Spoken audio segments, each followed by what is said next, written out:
Y me gustaría que pudiéramos en esta última sesión, mirando segunda de Corintios, acerca de lo que he denominado la vida cristiana, que pudiéramos completar la imagen de lo que hemos estado mirando hasta ahora. Todo lo que hemos mirado tiene también algo que debe ser relacionado con la última parte de la epístola, donde el apóstol Pablo nos presenta una dimensión más acerca de lo que es la vida cristiana aquí a este lado de la eternidad, si lo podemos decir de esta manera. Y por tanto, los textos bíblicos, como sabemos, deben ser siempre vistos a la luz de los demás textos bíblicos, y en el caso de una epístola como Segunda de Corintios, a la luz de todo el mensaje de Segunda de Corintios. Y por tanto, esa imagen extraordinaria de ese triunfo en el que somos llevados por el Señor Jesucristo en todo momento, siempre en triunfo en el Señor Jesucristo, y esa imagen de esa transformación conforme a la obra del Espíritu Santo en nosotros tiene que ser completada también con lo que dice el apóstol Pablo, particularmente en el capítulo 12 de Segunda de Corintios, porque aquí se nos trae un elemento que es fundamental para poder entender lo que es la vida cristiana. Si no miramos con atención lo que está aquí diciendo, quizá podemos tener una imagen distorsionada de lo que implica realmente la vida cristiana. Y por tanto vamos a mirar en el capítulo 12 de Segunda de Corintios en esta ocasión, y vamos a hacer una lectura desde el primer versículo del capítulo 12. Y dice el apóstol Pablo: ciertamente no me conviene gloriarme, pero vendré a las visiones y a las revelaciones del Señor. Conozco a un hombre en Cristo que hace 14 años, si en el cuerpo no lo sé, si fuera del cuerpo no lo sé, Dios lo sabe, fue arrebatado hasta el tercer cielo. Y conozco a tal hombre, si en el cuerpo fuera del cuerpo no lo sé, Dios lo sabe, que fue arrebatado al paraíso, donde oyó palabras inefables que no le es dado al hombre expresar. De tal hombre me gloriaré, pero de mí mismo en nada me gloriaré, sino en mis debilidades. Sin embargo, si quisiera gloriarme, no sería insensato, porque diría la verdad. Pero lo dejo, para que nadie piense de mí más de lo que en mí ve u oye de mí. Y para que la grandeza de las revelaciones no me exaltase desmedidamente, me fue dado un aguijón en mi carne, un mensajero de Satanás que me abofeté, para que no me enaltezca sobremanera. Respecto a lo cual 3 veces he rogado al Señor que lo quite de mí. Y me ha dicho: bástate mi gracia, porque mi poder se perfecciona en la debilidad. Por tanto, de buena gana me gloriaré más bien en mis debilidades, para que repose sobre mí el poder de Cristo. Por lo cual, por amor a Cristo, me gozo en las debilidades, en afrentas, en necesidades, en persecuciones, en angustias, porque cuando soy débil, entonces soy fuerte. El aguijón del apóstol Pablo que nos menciona aquí, ha corrido ríos de tinta acerca de cuál sería realmente la naturaleza de este aguijón. ¿Qué podemos pensar acerca del mismo? Yo creo que lo mejor que nos ha ocurrido, si me permitís que lo diga de esta manera tan coloquial, es que no sepamos la naturaleza exacta del aguijón. Ha habido muchas especulaciones, por ejemplo, se ha insistido mucho, ¿no?, en esa mención que hay en la epístola a los Gálatas acerca de los problemas aparentemente visuales que tenía el apóstol Pablo, y si esto sería el aguijón del que está aquí hablando, escribiendo a los Corintios. Pero creo que en las manos del Señor, en su buena providencia, el hecho de que no sepamos realmente la naturaleza del aguijón es algo que es bueno para nosotros, porque podemos de esa manera, todos y cada uno de nosotros, pensar en nuestras propias debilidades. Todos tenemos debilidades, y podemos pensar que pueden ser vistas a la luz de ese concepto del aguijón. En ese sentido creo que nos ayuda bastante, porque lo que el apóstol nos está diciendo es que realmente la vida cristiana tiene que ser concebida en una asunción de responsabilidades, si lo puedo decir así, en el sentido de que reconocemos nuestras propias debilidades, reconocemos realmente que en nosotros en este momento, en el tiempo en el que nos encontramos, hasta que estemos en la perfección del Señor, estamos rodeados de debilidades que tienen que ver con nosotros mismos. Y por tanto, el apóstol Pablo, al decir acerca de su aguijón, pero no desvelar la naturaleza exacta del aguijón, hace que cualquiera de nosotros pueda identificarse con el apóstol. Cualquiera de nosotros puede conocer alguna debilidad en su propia vida y puede identificarla con ese aguijón. Y quizás, como el apóstol Pablo, podemos correr ese tupido velo sobre lo que pueda ser ese aguijón. Existe también mucha controversia acerca de esto, ¿no? Bueno, deberíamos tener esa franqueza completa, ¿no? De contar cualquier cosa, ¿no? Que hay en nuestra vida. Y un pasaje como este yo creo que nos avisa más bien a que seamos sabios, ¿no? A la hora de confesar las cosas, ¿no? Realmente hay detalles de la vida que deben permanecer en secreto. Creo que este texto nos estaría implicando esa realidad. Y sin embargo sabemos que por lo que el apóstol está aquí escribiendo en este contexto, podríamos identificar de algún modo o tratar de identificar de algún modo de lo que el apóstol podría estar diciéndonos. Y eso porque precisamente cuando en el capítulo anterior trae ese catálogo de debilidades que él tiene, de alguna manera está identificando estas cosas de ese modo, está diciéndonos que, esos falsos apóstoles que habían entrado en la iglesia de Corinto, que le acusaban al apóstol de no ser un auténtico mensajero de Dios, y que estaban gloriándose en las apariencias en la carne, en que no tenía ningún tipo de debilidades. Y de alguna manera él, al revelar sus propias debilidades, o algunas de sus debilidades, está mostrándonos, ¿no?, que hay una realidad de debilidad en su propia vida y que hay algo que sí que al mismo tiempo tiene que ser dicho. Y el apóstol también lo está diciendo otro factor más, y es que de alguna manera se siente forzado en ese sentido, ¿no? Él no quiere ser llevado por esta manera de pensar o de actuar, y en este caso de escribir, pero lo tiene que hacer porque tiene que defender su ministerio. Hay momentos en los que somos puestos en tales circunstancias que tenemos que hacer algo que quizás no habríamos hecho porque hubiéramos querido hacerlo. Pero lo importante es quedarnos con esa idea del aguijón, que cualquiera de nosotros puede identificar áreas de debilidad en nuestra vida. Ninguno de nosotros tiene que pensar que no tiene áreas de debilidad, y que esas áreas de debilidad tienen que ser vistas desde esta perspectiva que trae aquí el apóstol Pablo, que es la perspectiva que él llama ese aguijón.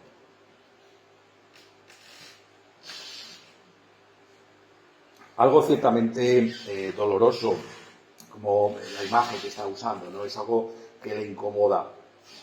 Y es importante también que podamos ver el contexto de ese aguijón.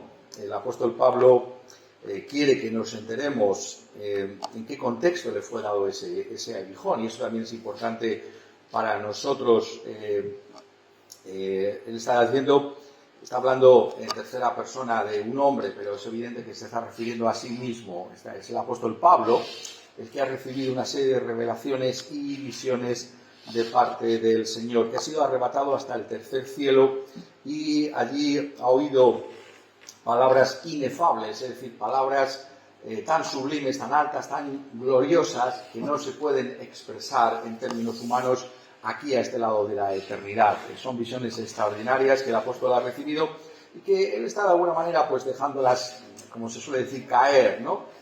En medio de toda esta gente que está siendo hechizada en la iglesia de Corinto, ¿no?, por estos falsos apóstoles que vienen con una super espiritualidad y con revelaciones particulares, ¿no?, y que se están llevando tras de sí a los corintios. Él dice, conozco a un hombre que también ha tenido alguna cierta revelación, no penséis que yo no podría entrar en este tema también, hay una realidad, ¿no? Si yo incluso, dice, quisiera gloriarme, podría gloriarme en estas cosas, ¿no?, porque realmente yo vengo a ser un apóstol del Señor Jesucristo, y lo tiene que confesar con toda claridad en el versículo 12, igualmente, cuando dice, con todo las señales de apóstol han sido hechas entre vosotros en toda paciencia por señales, prodigios y milagros. Esa realidad del ministerio apostólico de Pablo detrás de la fundación de la Iglesia en Corinto y todo lo que implica para nosotros el ministerio apostólico por medio de las epístolas que él ha dejado escritas para nosotros. Y por tanto ese contexto es importante, es un contexto en el que él ha recibido una visión tan extraordinaria de la gloria de Dios y del sentido de la presencia del Señor y de la seguridad de la salvación, de haber estado en su propia presencia, que esto puede tener un efecto deletérea, un efecto perverso en la misma vida, incluso de un apóstol como el apóstol Pablo. Y por eso nos dice aquí que es en medio de esas visiones tan extraordinarias que para que la grandeza, las llama grandes, la grandeza de las revelaciones no me exaltase desmedidamente, me fue dado un aguijón en mi carne, un mensajero de Satanás que me abofeté para que no me enaltezca sobremanera. Y vemos como el apóstol Pablo está confesando nuevamente una debilidad, la debilidad que está presente, inherente a todo ser humano, ¿no? Es ese sentido de tener una opinión excesivamente elevada de nosotros mismos, el orgullo, la vanidad, que incluso puede ser alimentada por el conocimiento que tenemos de las cosas de Dios. Es algo tremendo que lo mejor pueda producir lo peor. Esa frase famosa, la corrupción, una frase latina famosa, ¿no? Antigua. La corrupción de lo mejor es lo peor. Claro. Pensamos, ¿el mensajero de quién? De Satanás, ¿no? Es Satanás, la criatura más sublime. La criatura más sublime. La corrupción de lo mejor es lo peor. Y estas visiones que nos han sido dadas para que podamos darle toda la gloria a Dios, sin embargo, muchas veces lo único que hacen es llenar nuestro ego, ¿no? Como si nosotros mismos hubiéramos sido los agentes de ese conocimiento que tenemos de la Escritura, ¿no? Y en ese sentido hay aquí un aviso solemne, ¿no? Para todos y cada uno de nosotros, ¿no? Las doctrinas que amamos, ¿no? Las doctrinas de la gracia, este gran conocimiento de la Escritura. En otros casos serían los dones que se ejercitan, ¿no? Algunos que ejercitan. ¿Esto es un motivo de orgullo o es un motivo para dar gloria al Señor? Es un motivo para sentirme que estoy por encima de otros, y el apóstol tendría que corregirnos con las palabras de 1 Corintios y decir, bueno, ¿qué tienes que no hayas recibido? ¿Por qué te glorías como si no lo hubieras recibido? Por tanto, hay ese llamamiento a la humildad que se nos hace constantemente en las Escrituras. Tenemos que tener mucho cuidado, ¿no? Cuando recibimos estas cosas, de olvidar que es por gracia que tenemos ese conocimiento o esa experiencia o esa capacidad de ejercer dones en este mundo. Es algo que tiene que llevarnos a esa reflexión. Pero, y ese es el tema tan curioso aquí, ¿no? A los ojos de Dios, el apóstol Pablo necesitaba algo más que simplemente lo que hemos escuchado. Porque dice con toda claridad que para que él no se exaltase desmedidamente, y eso es tan claro que lo voy a repetir al final, para que no me enaltezca sobremanera, algo más tiene que acontecer. Nosotros somos muy buenos, ¿no? En ese sentido, si me permitís que lo ponga de esta manera, ¿no? Y decir, bueno, pues Dios no debería traer este aguijón a mi vida, porque yo podría ocuparme de estas cosas de otro modo y manera. Bueno, eso es lo que tú crees. Pero otra cosa es lo que Dios decide y piensa, porque nos conoce mejor que a nosotros mismos. ¿Y si un apóstol necesitó un aguijón en su carne? ¿Cuánto más todos y cada uno de nosotros tenemos que aceptar esa realidad si viene de parte de Dios? Por tanto, ese contexto es también importante.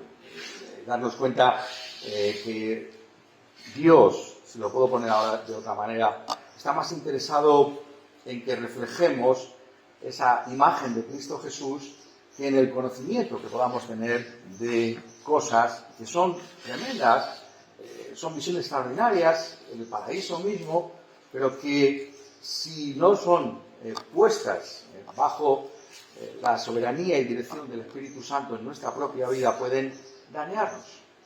Entonces tenemos que ver siempre el objetivo final de Dios, esa conformidad a la imagen de nuestro Señor Jesucristo en esa rara ocasión, ¿no? Porque no hay tantas ocasiones en las que nuestro Señor Jesucristo hace una reflexión sobre sí mismo, ¿no?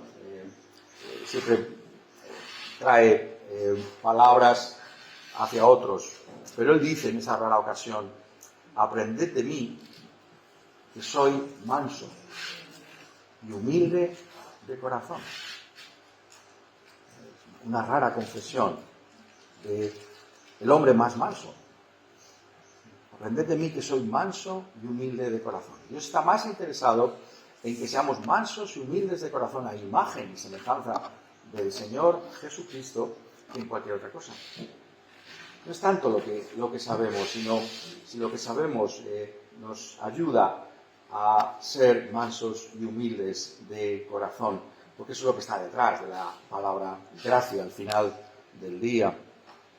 Pero está diciéndonos algo también aquí que debemos notar cuidadosamente. Y para que la grandeza de las revelaciones no me saltase de mi mente, me fue dado un aguijón en mi carne, un mensajero de Satanás que me abofeté. Aquí tenemos lo que se llama la doctrina de la concurrencia. La doctrina de la concurrencia.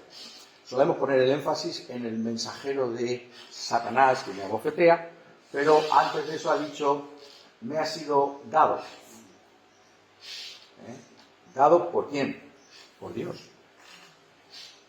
Esa es la concurrencia. Es decir, en todo lo que acontece hay una presencia del Señor. Y en este caso concreto del aguijón, una agencia satánica.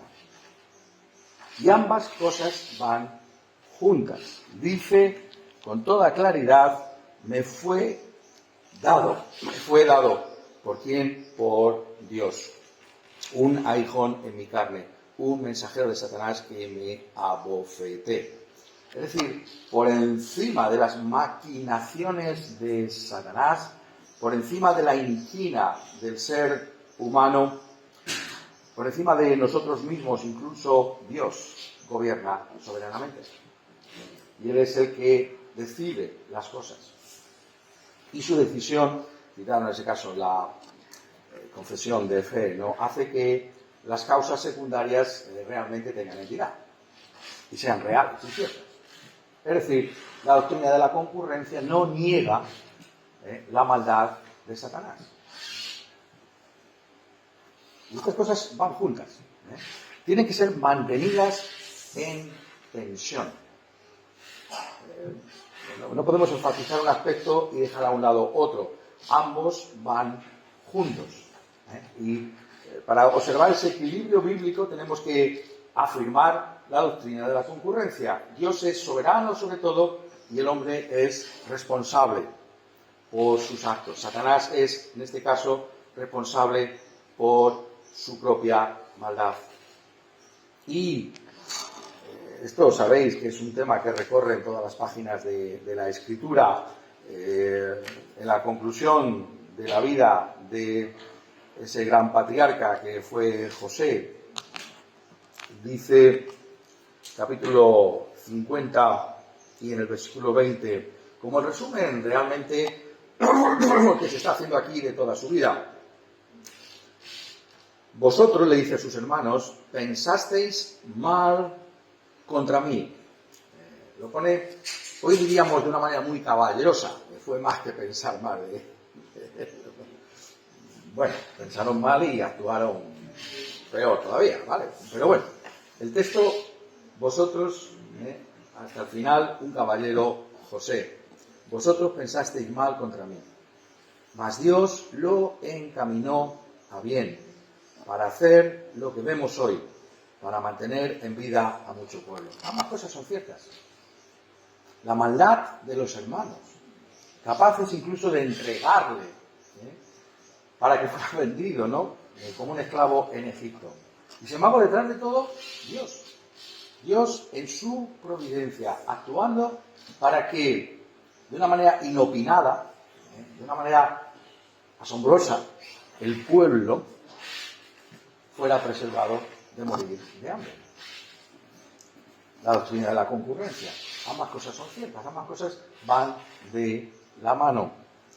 Pero, sobre todo, como seguro que sabemos, esto aparece en el momento culminante, ¿no?, de nuestra redención, como es la obra de nuestro Señor Jesucristo en la cruz del Calvario. Siempre me ha llamado la atención que ese sea el primer aspecto que señala Pedro en ese primer sermón, ¿no?, de la era cristiana en el día de Pentecostés, cuando dice en Hechos de los Apóstoles, en el capítulo 2, varones israelitas, oíd estas palabras, Jesús Nazareno, varón aprobado por Dios entre vosotros con las maravillas, prodigios y señales que Dios hizo entre vosotros por medio de él, como vosotros mismos sabéis, a este, entregado por el determinado consejo y anticipado conocimiento de Dios, prendisteis y matasteis por manos de inicuos, crucificándole. Y ambas cosas son ciertas. Lo que aconteció con Jesús de Nazaret estaba determinado por Dios. Se cumplieron las profecías con respecto al Señor. Pero eso en ningún modo extingue la responsabilidad criminal de aquellos que le entregaron. Vosotros lo prendisteis y matasteis por manos de inicuos crucificados. En ningún modo su responsabilidad queda a un lado. Ellos fueron culpables. O, como se pone también en el capítulo 4, cuando son libertados Pedro y Juan y vienen a la iglesia, esa oración extraordinaria, ¿no?, para continuar dando testimonio con arrojo y con valentía del Evangelio en medio de Jerusalén. Y dice, porque verdaderamente, capítulo 4, versículo 27, se unieron en esta ciudad contra tu santo Hijo Jesús, a quien ungiste, Herodes y Poncio Pilato, con los gentiles y el pueblo de Israel, para hacer cuanto tu mano y tu consejo habían antes determinado que sucediera. Se unieron en su libertad, en su determinación propia, en esta santa ciudad. Herodes y Poncio Pilato y los gentiles y el pueblo de Israel, todos. La humanidad entera pronunció un veredicto de condenación sobre el Hijo de Dios, encarnado. Y sin embargo, detrás de ello, dice, para hacer cuanto tu mano y tu consejo habían antes determinado que sucediera. Es decir, detrás de la maldad humana hay un plan divino. En este caso es nuestra propia redención y salvación. Dios no es el autor del pecado. Dios no se puede manchar sus manos con el pecado. Él es santo y puro y sin embargo Dios ha determinado todas las cosas para que Él reciba gloria por nuestra salvación por causa de aquel que fue crucificado en la cruz del Calvario. De la misma manera, el apóstol Pablo, en cuanto a la concepción que tiene de este aguijón, no deja de observar, por tanto, la realidad de que hay un plan divino detrás de todo lo que acontece. Y es así como debemos concebir en primer lugar el aguijón. No simplemente me abofetea, ¿no?, Satanás. Esto es muy humillante, ¿no?, realmente. Una cosa vergonzosa esto del aguijón. Si lo supiera realmente, me abofetea. Es una cosa. Pero antes de eso, es dado por Dios. Hay un propósito divino detrás del aguijón. Damos cuenta de esto cuando vemos esos aguijones en nuestra vida. Dios sigue estando en control de la situación. Incluso en medio de la vergüenza y el deshonor que trae el aguijón. Dios está en control. Esto viene de parte de Dios y tiene un propósito en sus manos. Por supuesto, el aguijón es terrible. Es nada más y nada menos que un mensajero de Satanás, de nuestro gran enemigo. Y es algo vergonzoso. Me da tortas, me golpea. ¡Qué vergüenza! Que un apóstol se encuentre en esta circunstancia. Y esto es tan doloroso para mí. Esto realmente es algo que me duele tanto que no puedo sino pedirle al Señor. Le he rogado al Señor que lo quite de mí. Hasta 3 veces. Implica la intensidad del deseo del apóstol de que ese aguijón fuera quitado. Fui arrebatado hasta el tercer cielo y era hasta 3 veces. Quite el aguijón. Esto no puede ser. Pero ¿cuál es la contestación divina? La encontramos en el versículo siguiente. Y me ha dicho, bástate mi gracia. Y me ha dicho, bástate mi gracia. En primer lugar, simplemente comentar, ¿no?, que muchas veces las respuestas de Dios a nuestros ruegos no son lo que esperamos, ¿no? Tenemos que tener ese cuidado, ¿no? Poniéndolo en palabras del Señor Jesucristo, cuando oramos, siempre hemos de recordar, ¿no? Hágase tu voluntad así en la tierra como en el cielo, o como decía Juan Calvino, ¿no? No estamos nunca autorizados, ¿no?, a pedir más allá de las promesas de Dios, ¿no? Jamás. Tenemos que sujetar nuestras oraciones a lo que Dios ha revelado en su propia palabra, pero tantas veces la oración no es lo que esperamos y ciertamente la manera en que Él lo pone no es exactamente esa contestación que Él estaría esperando, porque no le dice, sí, voy a quitarte el aguijón, sino, bástate mi gracia, bástate mi gracia. ¿Qué significa esto? Bástate mi gracia. Bueno, no debería sorprendernos en un sentido, por otro lado, que esa fue la respuesta del Señor Jesucristo. La oración es a Jesús. Jesús es el que le dice, bástate mi gracia.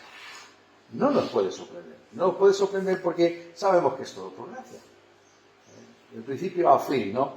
Ese extraordinario pasaje que seguro que todos conocemos de memoria en Efesios, en el capítulo 2, donde dice, por gracia sois salvos por medio de la fe, y esto no de vosotros, pues es don de Dios, no por obras para que nadie se gloríe.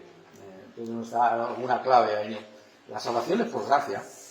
La vida cristiana, hasta el fin, es por gracia.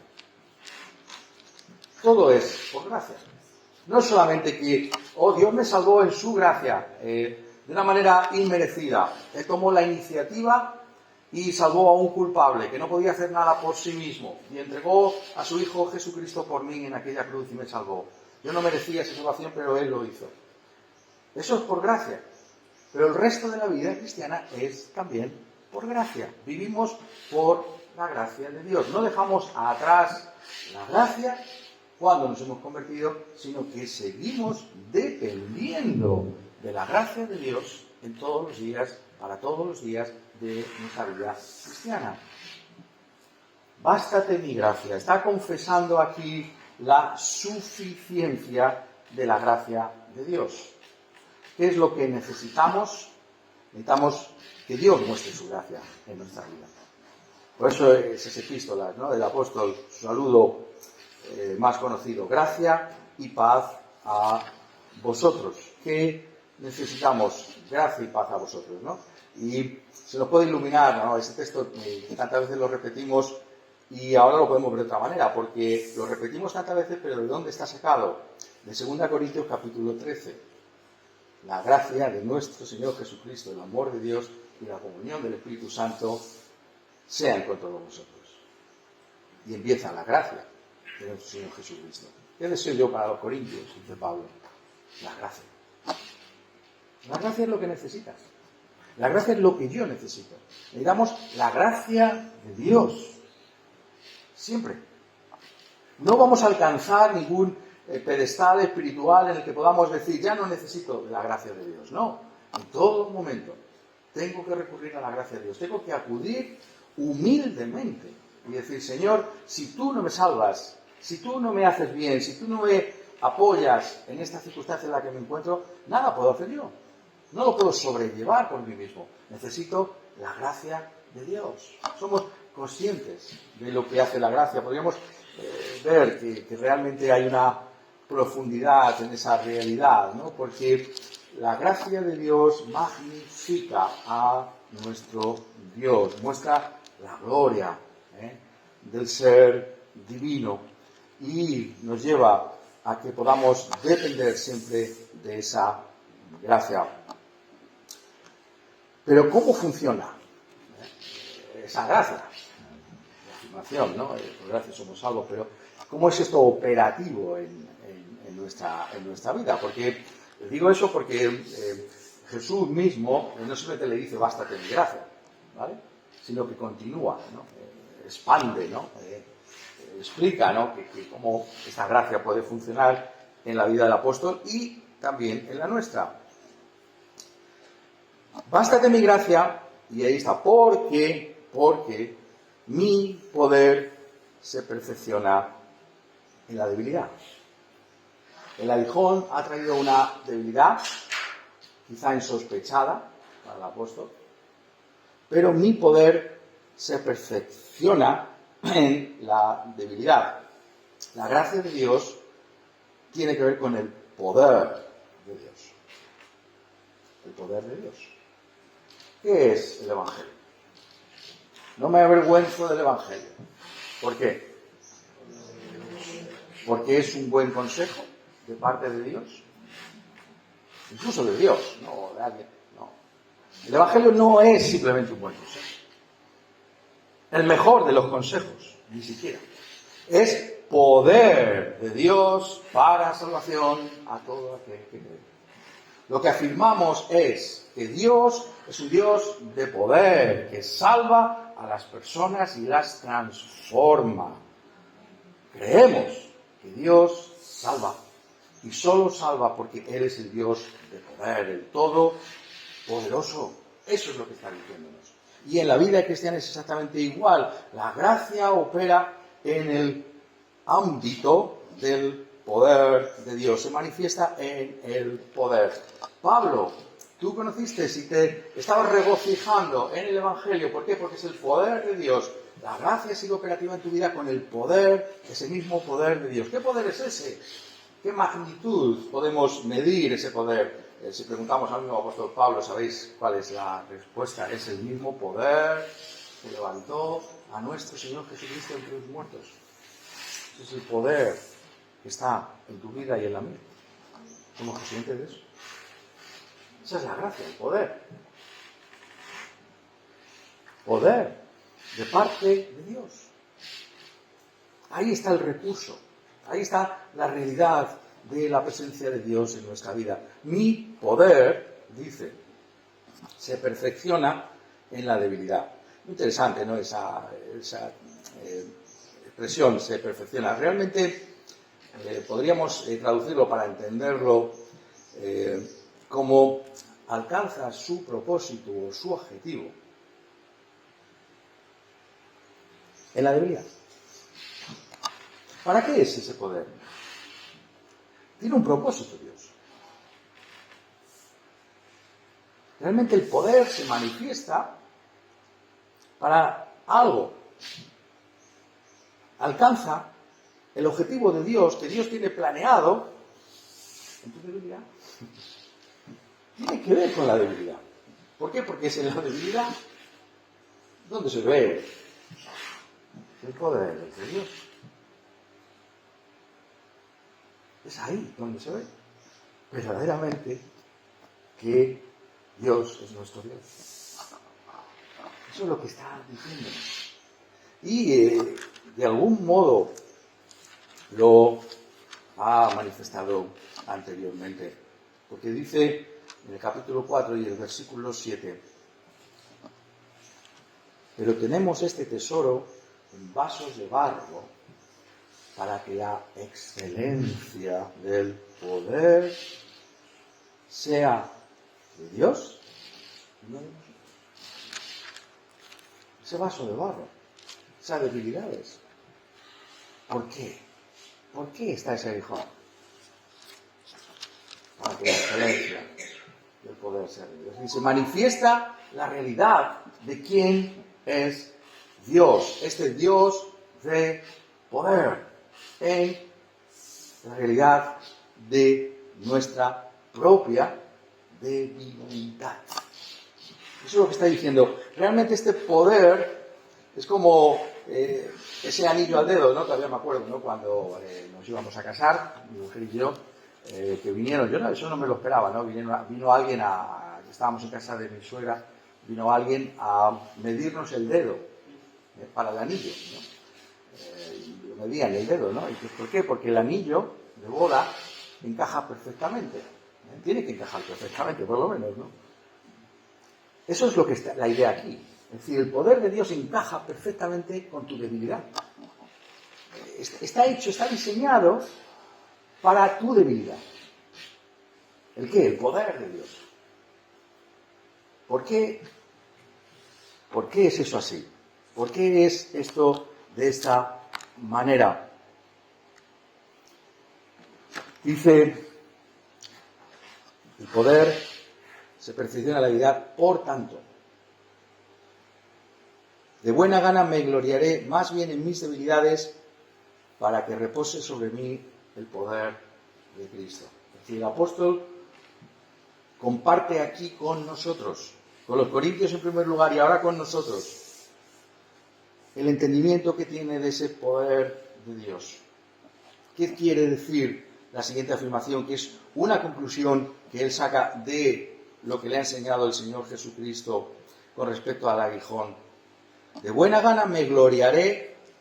Me podría gloriar en las revelaciones, no. Me voy a gloriar en mis debilidades. ¿Por qué? Porque hay algo más aquí que me interesa mucho más y que es mucho más glorioso. Para que repose sobre mí el poder de Cristo. ¿Qué quiere decir ahí? No simplemente es una reiteración de lo que ha dicho el Señor Jesucristo. Es una ampliación que hace el apóstol y que estaba inspirado para nosotros de lo que él ha comprendido. ¿Y a qué se está refiriendo aquí? Bueno, la palabra es muy curiosa, ¿no? Realmente a lo que está aludiendo aquí el apóstol en esta parte del versículo es al hecho de que ese poder que describe aquí como que repose sobre mí el poder de Cristo es esa referencia a esa gloria, la Shekinah, la gloria que descendió sobre el tabernáculo de Moisés, la gloria que descendió sobre el templo de Salomón y reposó en el templo.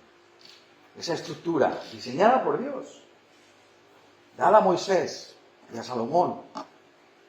Pero ¿qué más hace falta? Hace falta que la gloria descienda. Esa es la imagen. Ahora, mi debilidad reposa sobre mí la gloria de Dios. La realidad de la presencia de Dios de una manera extraordinaria en mi propia debilidad. Por eso dice, me gloriaré en mi debilidad, porque ¿qué sino esa debilidad ha traído esa manifestación de la gloria de Dios en mi propia vida? He venido a ser ese templo del Espíritu Santo y de una manera consciente y creciente entiendo y experimento lo que es ser el templo del Espíritu Santo, que no simplemente es una morada del Espíritu Santo, sino una morada que me capacita para vivir para la gloria de Dios, para que la excelencia sea de Él. Oh, maravilloso el tabernáculo, Maravilloso el templo de Salomón, pero la excelencia es cuando la gloria desciende sobre ella y llena ese lugar. Y eso es lo que hemos sido llamados. Somos el templo del Espíritu Santo. La gloria del Señor habita en nosotros y ella se manifiesta en nuestra debilidad.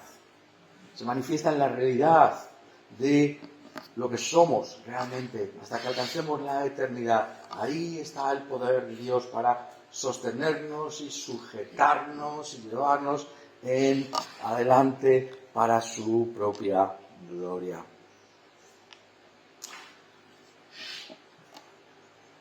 Pero dice algo más, ¿no es verdad? Dice, por lo cual, a la luz de lo que está diciendo el apóstol nos trae algo más, por lo cual, por amor a Cristo, me gozo en las debilidades, en afrentas, en necesidades, en persecuciones, en angustias. No solamente en el aguijón, sino en el catálogo ese que ya he dado de todos mis sufrimientos apostólicos en el capítulo 11 de Corintios, versículo 23 en adelante, en esos azotes, en esos naufragios, en trabajos y en fatigas, en esa preocupación por el bienestar de las iglesias, en esa vergüenza de ser descolgado, ¿no?, en ese cesto de Damasco.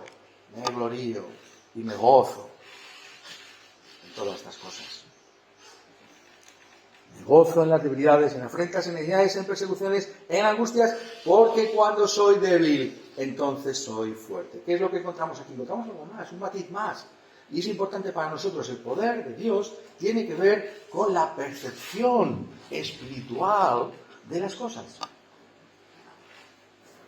Tiene que ver con un entendimiento renovado por el Espíritu Santo de cómo concebimos la vida. El poder no simplemente es una experiencia de un dinamismo o una eficacia de Dios en mi vida que me impide caer en tentación, es esto, pero es más, es una forma de entender la vida distinta. Ese es el poder de Dios, lo que le ha hecho. Porque notad la palabra, Pablo dice, me gozo. Aquí tengo este mensajero de Satanás que me abofetea y que me molesta terriblemente y quiero que se me quite. No está en una actitud realmente de gozo. Pero ahora me gozo. Me gozo. ¿Qué significa esto? Significa no simplemente es una emoción del apóstol. Significa es una manera de entender la vida distinta.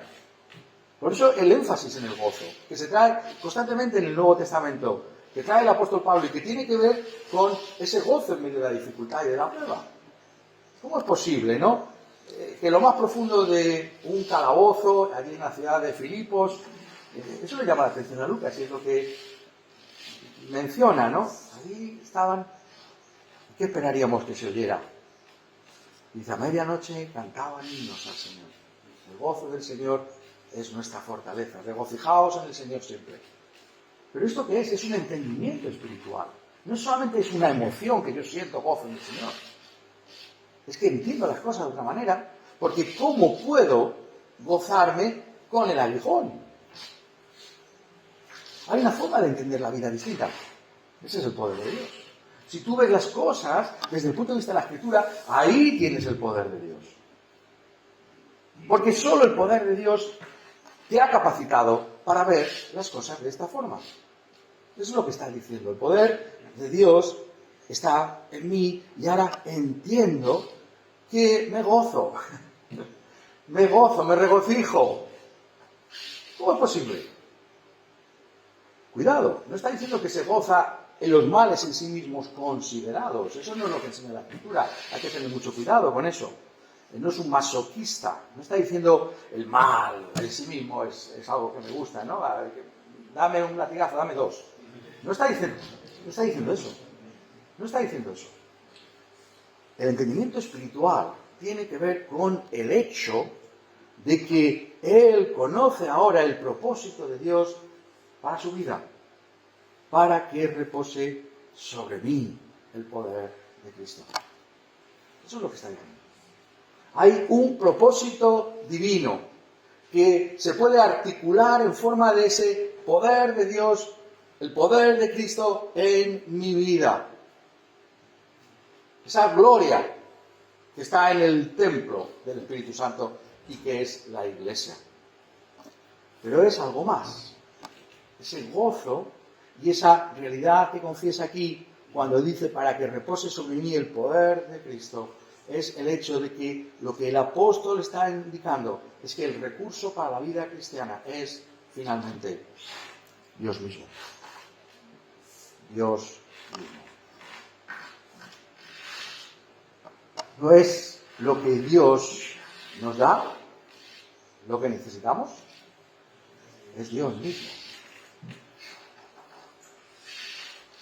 Es el poder de Cristo.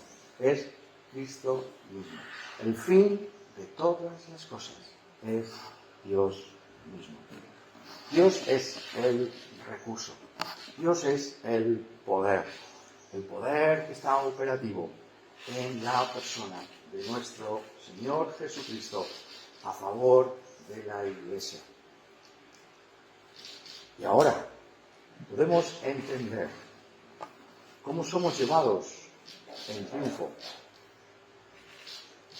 por el Señor Jesucristo, a la gloria de Dios. Somos llevados, siendo lo que somos, salvos por gracia, transformados en nuestra forma de entender las cosas, que siendo como somos, débiles, estando como estábamos perdidos en delitos y pecados, formamos ahora parte de esa profesión triunfal. Estamos siendo transformados conforme a esa imagen del Señor Jesucristo. ¿Por qué? Porque Él está con nosotros.